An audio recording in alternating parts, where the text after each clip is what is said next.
Hello everybody, good afternoon everybody.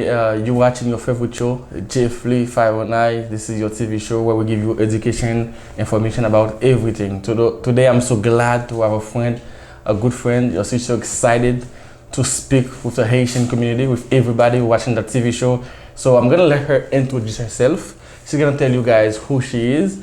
And then today we're gonna have a good topics for you today. Okay. Good afternoon. Please can you tell me your name? How are you today? I'm doing really good. My name is Marija Petrovic. Okay. I'm a physician and psychiatrist, and I am currently located in Miami, Florida. Oh, that's really great. So you're a physician. So what do you do for a living? A little bit about you. Where are you from? Just tell us. Yeah, so thank you for asking. I'm originally from Serbia, and I grew up in Germany, went to medical school there, and ended up with my residency here or up north in Philadelphia, Pennsylvania. Moved around to San Francisco, and then decided to move to Miami about a month ago, 6 weeks ago. That's nice. How do you see Miami? This is the hot city, right? I love Miami. You love Miami? It's such a beautiful community. Oh, I love nice. Miami. I love the weather. The I love weather? the food. I love the people. What is your favorite food? Tell me. What is your favorite food? You know, my favorite is always seafood. Seafood? I like all Shrimp? kinds of seafood, You like shrimp. I started to get into the crabs and the octopus and pupa.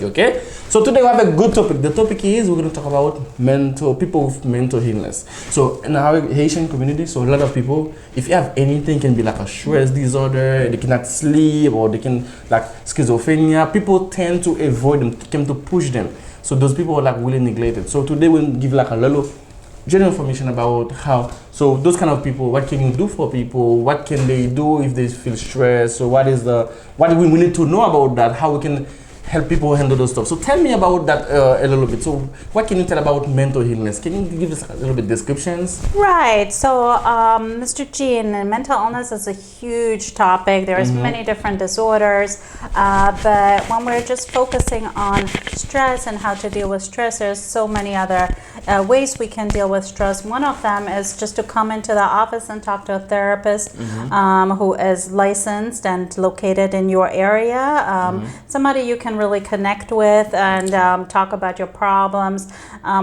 Stress is a huge problem. We all have stress. Sometimes it is financial stress, sometimes it's legal, sometimes it's relationship breakups, whatever. I know, right? You know, there are so many different forms of stress that affect human beings. And so it's nothing wrong with having stress, because if you're alive, you're gonna have stress. So you're gonna just have to learn how to deal with that. And one way is to come in to talk to a therapist, and sometimes seeing a psychiatrist needs to happen, because, you know, people need medication sometimes, but there's many other ways we can do with stress. Yeah. So you make me laugh when you say about like relationship stress, mental stress, legal stress. So there's one stress I have every day is traffic stress. I know. I don't know if you have that stress, right? Sometimes when you're driving, people in Miami, I don't know if you have that experience. Sometimes they drive so close to you and make you nervous. Sometimes you feel stress on a long traffic. I don't know if you have that stress too. Yeah, definitely, because we're spending so much time in the car these days. We get stressed out with like driving, or we get stressed out because how other people are driving, and we get stressed out and we feel blame, and we sometimes develop road rage, you know, and people get really angry and start doing inappropriate things to people, and, you know, maybe even, you know, becoming aggressive or cursing at them. And that's obviously a sign that stress is not being managed properly. You know, when you are in traffic or, you know, dealing with that kind of stress, of course, for everybody it's going to be different, and everybody needs to, you know, check in with their own doctor or their therapist about how to handle it best. But, you know, many things can be handled by just taking a deep breath, you know, and realizing that, you know, well, this shall too pass. This will go away eventually, and it's emotion of anger or rage or frustration that will eventually pass if you let it. So just letting yourself breathe in and breathe out very deeply when you're experiencing stress can make huge changes for people. Yeah, but I have a friend, she told me last time that she was going through a bad situation, and then that situation became like an anger, and then what she do, she got like a depression. So maybe we can focus on that a little bit, right, for like 5 minutes about depression. Sometimes she told me when she got that depression, she eat a lot. So some people, when they got depression, they try to shoot people. Some people try to eat a lot. So what can you just talk about this a little bit about that? If the stress doesn't manage, what is the way, where does it can go if you don't manage properly? Correct. That's a very good question. I like that. So, oftentimes when we are experiencing stress and we're not managing it very well, it can stress you so much out that you become depressed. Yeah. That you become depleted, that the only way you can replenish back your energy is through eating too much food, or sleeping a lot, or watching TV. Some people like watching TV, or playing video games, or being all day at home because you don't have the will to go out, or you don't want to work, and so you don't want to leave your bed. So those are kind of sometimes really, very, very, very difficult situations that people go through, and that's when stress gets to the point where it's becoming a major depression, and you oftentimes need medication for that in order to get out of it. But sometimes you don't need medication. Depends. Every case is different, obviously. Okay. Yeah, but what about when they want to avoid people? Some people, when they stress, they try to stay away or stay in the bed. Nobody can see them, or go to like a park. Or do you think that's dangerous because they may try to kill themselves? So do you think that's really dangerous, or somebody who's in stress try to avoid people? What do you think? I love your question, because oftentimes we avoid people, and that's not a good thing to avoid people. I mean, oftentimes it's not a good thing. It depends. Every person is a little bit different. Isolation, if it's really pathological, you'll know, because then you just want to be alone. You don't want to say hi to anybody. You want to drink maybe alone. You want to do drugs. Maybe you're angry, and that's why you want to be alone, because you feel nobody understands you. And then hopefully you find somebody who can understand you, who's willing to listen to you, because that's a good point. Because then when you are actually opening up to somebody, you might realize that somebody really cares. But that's really important for people in a relationship. Let's say you're married, and then your husband doesn't understand you, or maybe the husband has the problems but the wife didn't understand. So they have to be like a better way to, because they may be fighting each other. Absolutely. Have you ever seen any case like that in your experience? Many cases, yeah. Oftentimes that depression, when it gets so deep, it affects every relationship, and the most intimate relationships are the ones in marriage, and our boyfriend, girlfriend, husband, wife situation. And when you're getting older, it's also you and your children, or you and your parents, so it can become difficult, and we need to learn how to communicate. And the person who has depression oftentimes doesn't know how to communicate, and and they are the ones who need to learn how to communicate how they're really feeling to the world, so that they get their needs met and that they can progress in life. It makes sense.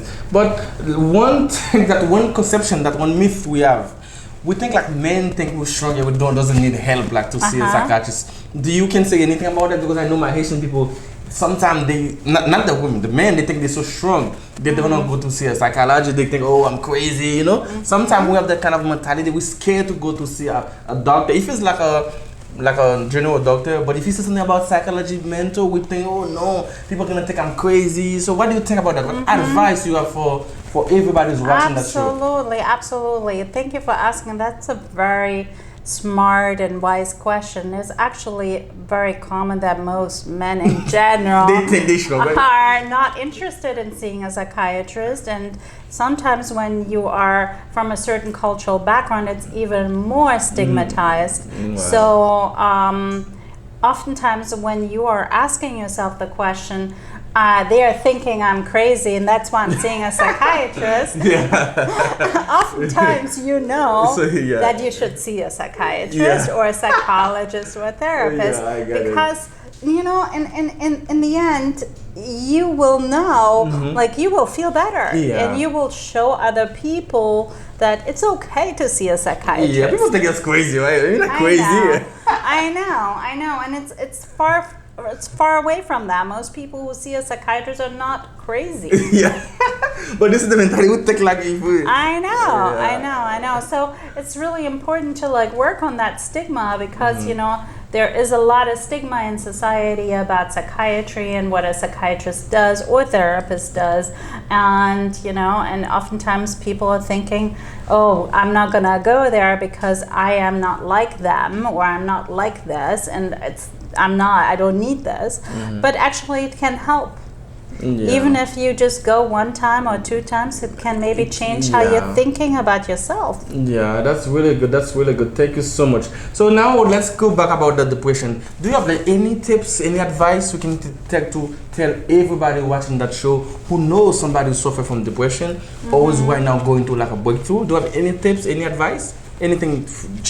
Anything that I can say that without getting into so much clinical detail, it's really that when you start noticing that you are feeling sad for no reason, or you feel stressed out, or you worry a lot for no reason, when you feel, you know, you feel like you don't want to get out of bed, or you feel like I'm not worth anything, and sleep is difficult. You can't fall asleep at night. You wake up a lot. You eat foods that are not good for you. You eat too much or too little. Then that's usually a warning sign. That's a good sign. Yeah, that's a warning sign. And of course, you know, when you have anything like you want to die or kill yourself or kill anybody, of course you need to call, you know, 911 or an emergency system and go into the emergency room, because it can be very dangerous to have depression when it gets to that point. Yeah, if you don't even tell somebody or keep it for yourself. Oh, that's really great. So I want to thank you so much for that information. So do you have any points, any other thing you want to add to that point? Anything you want to share? Or Sure. I mean, like there is a lot of educational materials about depression. There's a lot of stuff online available about depression through the National Alliance of Mentally Ill and it's the National Bipolar Alliance, I think. But you can find that usually through Google. And of course, I encourage everybody to, you know, when you are feeling terrible about yourself, about your life, and you know, you have stress that you cannot manage, you don't know how you're going to manage, please do, you know, find somebody in your local community that can help you, a physician, a psychiatrist, or a psychologist. Yeah, definitely. Great. So Dr. Marija, do you have any events? I know you're doing a lot in this community. You just came to Miami. So do you have anything going on, any classes, anything session? Thank you. People can contact you, maybe you can help them out. Anything going on? Absolutely. Well, I am still working on some of my events, and I'm working on developing events to help people about events that have to do with relationships, conflicts in relationships, love, and sex. Yeah, I know. We said the next topic gonna be sex, right? Right. I know Haitian people be waiting in that TV show. Next topic gonna be sex. We're gonna talk about sex, the good, the bad things about it, the pros and cons, right? Everything, right? Absolutely. Because, you know, sexuality is a big part of our life. Yeah. And if we don't know how to have sex, or if we don't know how to communicate what we want, then we have more problems. Yeah. And we want to decrease problems. Yeah. So I'll be working on some events in the Miami community. They're, you know, something like on a monthly basis or bi-monthly basis to talk about educational talks, just really to talk about sexuality, relationships. And I'm also developing another workshop on Black arts and defending yourself against Black arts that has to do with trauma and spirituality. Nice. So I'm working on many different things, and you can reach me on 415-316-9217 if you are located in Florida or California. I'm licensed here, and if you just want to come to an event, that's fine too. Thank you so much. Yeah, sure, definitely. So remember, you can tell them your website, even though we're still in construction, but you can tell them they can write. What is your website? Okay, my website is right now www.marijapetrovich.com, MARIJAPETROVIC. Nice. Like my name.com, and it is under construction. Yeah, and then you're gonna see all the information, all events. You have to write it down, okay? Thank you so much, Maria. Thank you so much for coming to this TV show. Thank you so much. You're so awesome. You did really good, and then I know our people love this information. So the next topic gonna be about sex. So don't miss it, okay? Because I know people wanna know about that. That's the trending, okay? So do you have any last word or any last comment before we go? I just, the only thing I have is just like, if you are feeling down or out, if you feel depressed or worried or anxious, or somebody in your community, maybe somebody in your family feels stressed or concerned, please like let them know, you know. There is help out there, and don't let them just hanging. Let them know, you know, are you okay? Ask them, are you okay? And then, you know, let them know that there's help for them. Perfect. So that they can get better. Thank you so much. Thank you so much for coming to Jeffrey 509 TV show. So you're gonna have her back again, and remember to save her phone number, the website, because she's gonna have a lot of information. Remember, if you're not in that situation, but somebody may need that help. Remember, in our community, people think those people crazy, they exclude them, but remember, everybody can have a problems, right? A breakthrough, but all gonna be all right. So make sure you see somebody. Make sure for the men, make sure you see a psychiatrist. Don't think you're too strong or you're too powerful. Obey to your wife, to your girlfriend, whatever, okay? Seek some help if you need some help. So thank you for watching that TV show again. Thank you so much for having my friend. Thank you so much. See you guys next time. Bye bye. I love you all, okay? Love you all. Bye now. Bye bye. Okay.